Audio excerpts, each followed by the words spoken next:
আমাদের মাননীয় প্রধানমন্ত্রী দেশনায়ক জনাব তারেক রহমান আপনাদেরকে ঈদের উপহার পাঠিয়েছেন।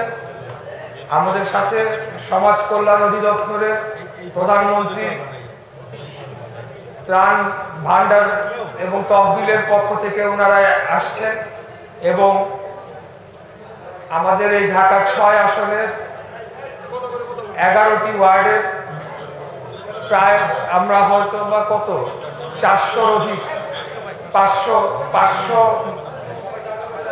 পরিবারকে প্রধানমন্ত্রীর পক্ষ থেকে আমরা এই সহায়তা, আর্থিক সহায়তা এবং ঈদ উপহার প্রদান করব।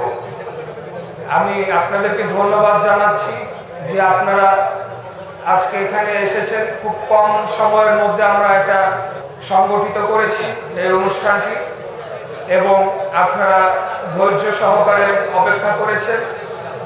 এখানে আরো অনেকেই আসবেন। আপনারা ধৈর্য সহকারে আমাদের এই অনুষ্ঠানটি সফল করার জন্য আমাদের সহযোগিতা করবেন।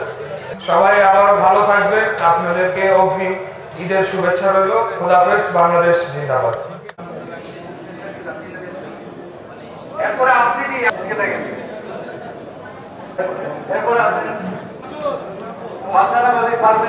ভালো আছেন?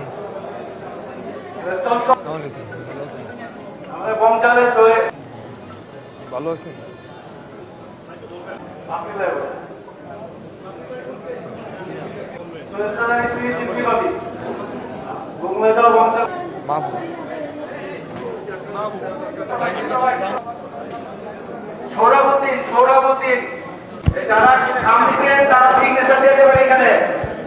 এখানে প্রধানমন্ত্রীর পক্ষ থেকে ঈদের ঠিক আগ মুহূর্তে এখানে যারা অসহায়, দুস্থ এবং যারা গুম পরিবার, নির্যাতিত পরিবার এবং আমাদের এখানে মাইনরিটি পরিবার অনেক রয়েছে যারা আর্থিকভাবে সচ্ছল নয়, তাদেরকে আমরা একটা ঈদের উপহার দিতে এসেছি।